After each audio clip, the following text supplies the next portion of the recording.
keyakinan yang universal yang diterapkan di lingkungan sekolah, yang diawali dengan perubahan paradigma tentang teori kontrol. Sebagai seorang guru, kita harus berperan membangun dan mewujudkan budaya positif tersebut. Dengan nilai keyakinan dari kebiasaan-kebiasaan di sekolah, pihak murid agar murid dapat berkembang menjadi pribadi yang sesuai dengan profil pelajar tersebut. Oke, budaya positif itu ada 6. Yang pertama adalah disiplin positif.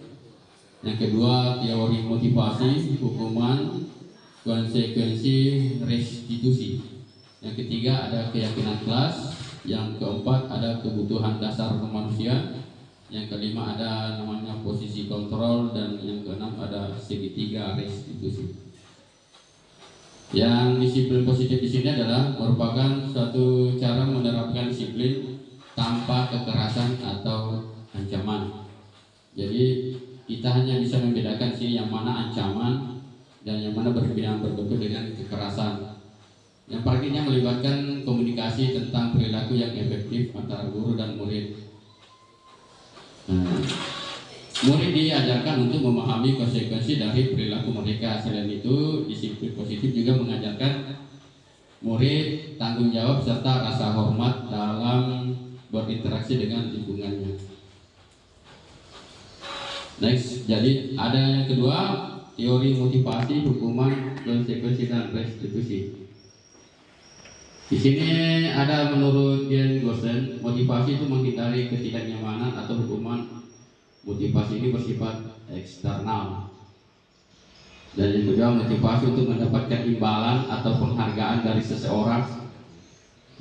Terus yang motivasi untuk menjadi orang yang mereka inginkan dan menghargai diri sendiri.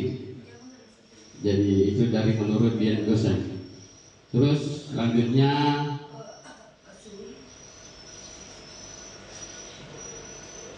masuk ke perbedaan hukum konsekuensi dan restitusi. Hukum bersifat tidak terancam atau tiba-tiba dan bersifat satu arah. Konsekuensi sudah terancam, terencana atau sudah disepakati, dibahas dan disetujui oleh murid dan guru. Jadi kita harus ada kesepakatan dulu, seperti peraturan-peraturan yang harus kita sepakati antara siswa dan guru. Dan restitusi merupakan kondisi bagi murid untuk memperbaiki kesalahan mereka sehingga mereka bisa kembali pada kelompok mereka yang dengan karakter yang lebih kuat. Okay, next.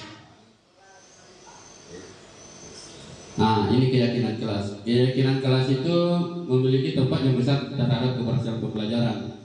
Apabila guru dan murid membuat keyakinan kelas dilaksanakan dengan penuh kesadaran, maka pengaruhnya pada perubahan tingkah laku peserta didik.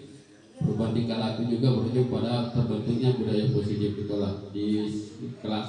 Jadi saya sarankan kepada Bapak Ibu, sebelum kita memulai suatu kegiatan di kelas harus dulu membuat namanya keyakinan kelas. Dari keyakinan kelas ini kita bisa berdasarkan mengubah pola pikir kepada peserta didik. Jadi inilah pegangan kita nantinya pada saat ada anak-anak peserta didik yang melanggar aturan tadi. Jadi kita harus berpegang teguh kepada keyakinan kelas. Jadi sebuah keyakinan akan lebih memotivasi seseorang secara intrinsik atau dari dalam, bukan ekstrinsiknya. Terus dalam keyakinan kelas tidak ada unsur kalimat negatif atau larangan dengan kalimat yang bersifat universal atau umum, artinya disepakati dalam satu ruangan. Jadi misalnya yang pertama harus berdoa, itu ada. Terus yang kedua, kalau salah satu yang berbicara dan lain mendengarkan, itu adalah keyakinan kelas. Tapi harus disepakati dengan seluruh kelas. Ya, oke, next. Terus langkah-langkah untuk penyusunan kelas itu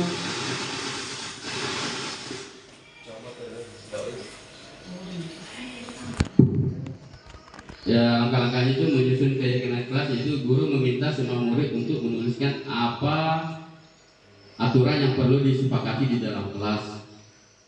Terus semua usulan dari murid ditulis di papan tulis. Jadi usulan itu harus ditulis dulu semuanya.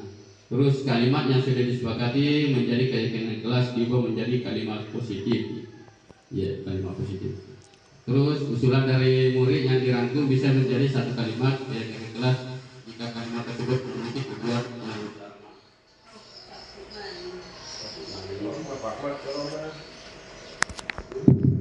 Keyakinan setelah ada kesepakatan itu keyakinan kelas ditempel di depan atau yang di tempat-tempat yang mudah dilihat dalam ruangan kelas.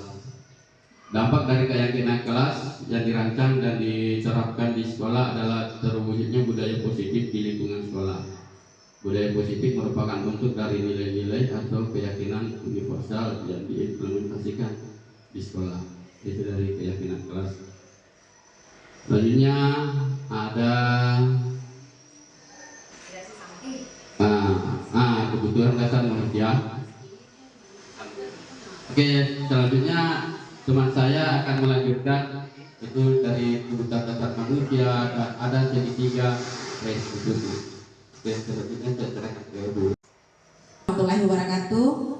Saya akan melanjutkan pemaparan terkait budaya positif. Jadi ada 6 materi budaya positif yang telah kami pelajari. Sudah dijelaskan tadi 3 oleh Pak Andi Masalangka. Dan saya akan melanjutkan terkait tentang kebutuhan dasar manusia. Nah, pada dasarnya manusia itu mempunyai kebutuhan. Jadi ada 5 kebutuhan dasar manusia. Yang pertama itu kebutuhan bertahan hidup atau survival. Kemudian yang kedua, kebutuhan akan kasih sayang dan rasa diterima. Yang ketiga adalah penguasaan, kebutuhan penguasaan. Kemudian yang keempat adalah kebutuhan kebebasan. Kemudian yang kelima adalah kebutuhan kesenangan. Jadi kita akan dari budaya positif ini kita nanti akan memahami karakter siswa kita ketika di dalam kelas. Mungkin ada dari mereka yang butuh kesenangan, butuh bertahan hidup, butuh penguasaan seperti itu, ataukah butuh rasa kasih sayang. Jadi itu harus yang kita pahami sebagai seorang guru. Kemudian yang kelima adalah tentang posisi kontrol. Jadi posisi kontrol ini adalah posisi kita sebagai seorang guru. Yang pertama adalah posisi penghukum. Bagaimana seorang penghukum bisa menggunakan hukuman fisik? Hasilnya kemungkinan murid marah dan mendendam atau bersikap agresif. Dan kemungkinan dan kalau bisa posisi kontrol kita sebagai penghukum di sini mungkin lebih diminimalkan. Kemudian yang kedua adalah posisi pembuat merasa bersalah. Jadi seorang guru kadang itu kita akan membuat siswa merasa bersalah dengan apa yang dia lakukan. Pada posisi ini biasanya guru akan bersuara lebih lembut. Kemudian pembuat merasa bersalah akan menggunakan keheningan yang membuat orang lain merasa tidak nyaman, merasa bersalah ataupun rendah diri.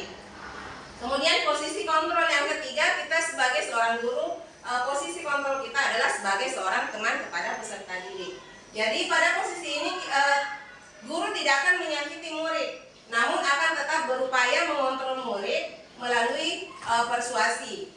Kemudian di posisi ini, posisi teman ini akan mempengaruhi sebuah perasaan siswa yang merasa sesuai dengan kebutuhan dasarnya tadi, yang merasa diterima dan merasa disayangi. Kemudian yang keempat adalah posisi pemantau. Posisi pemantau di sini adalah kita sebagai guru tugasnya adalah mengawasi. Jadi pada saat kita mengawasi, kita bertanggung jawab atas perilaku yang kita awasi tersebut. Nah, kemudian yang kelima adalah posisi terakhir sebagai posisi manajer. Jadi semua dari kita ini guru memiliki posisi sebagai seorang manajer. Jadi di posisi ini, di mana guru berbuat sesuatu bersama murid, mempersilahkan murid mempertanggungjawabkan perilakunya, kemudian mendukung murid untuk menemukan solusi atas permasalahannya sendiri. Kemudian yang terakhir dari budaya positif itu adalah segitiga restitusi. Nah, apa itu segitiga restitusi? Itu adalah sebuah proses atau cara memperbaiki atau mewujudkan disiplin diri. Segitiga ini adalah menciptakan kondisi bagi murid untuk memperbaiki kesalahannya. Nah, ada 3 langkah restitusi dari segitiga restitusi ini. Saya sebenarnya juga kemarin mendengarkan tentang segitiga restitusi, tapi baru kali ini saya memahami dan pernah mempraktekannya di dalam kelas.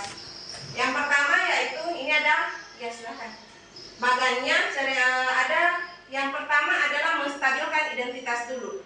Bagaimana cara menstabilkan identitas? Contoh, seorang guru melakukan misalnya kesalahan, kita panggil dengan stabilkan dulu identitas. Kamu tadi saya lihat melakukan ini, ya. Kemudian kita stabilkan dulu apa yang mereka lakukan, apa betul mereka melakukan kesalahan tersebut.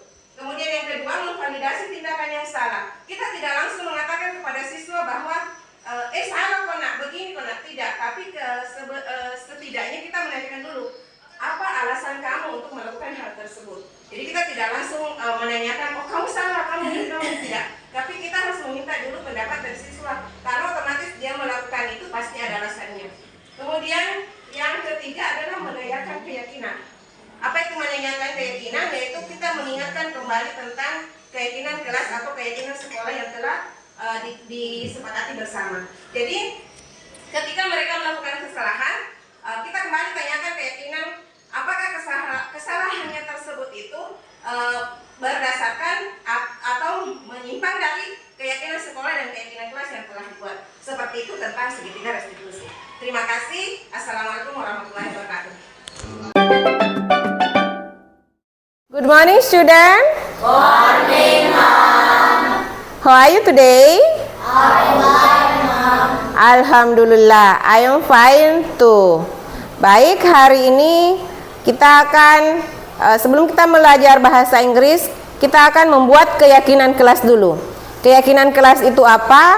Keyakinan kelas itu adalah peraturan-peraturan yang kita buat bersama di dalam kelas dalam bahasa Inggris. Jadi nanti setiap ada pelajaran bahasa Inggris, aturan-aturan itu sudah menjadi budaya di dalam kelas bahasa Inggris kita nanti. Sepakat? Thank you.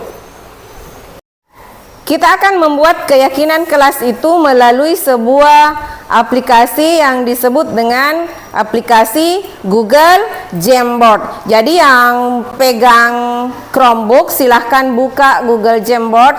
Yang tidak pegang Chromebook silahkan buka HP-nya, buka juga di situ di Google Jamboard. Kemudian kita akan menggunakan media sticky note yang ada di dalam aplikasi Google Jamboard tersebut. Oke, akan buka Chromebook-nya, kemudian buka link yang saya share di grup. Silahkan buka. Ya, sudah bisa terbuka semua di HP.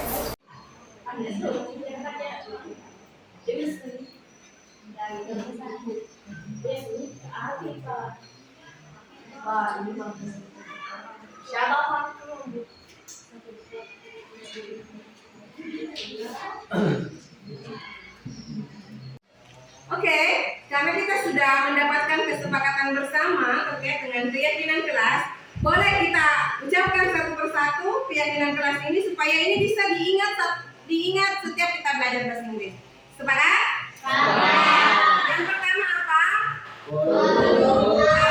Oke. Yang kedua, speak polite.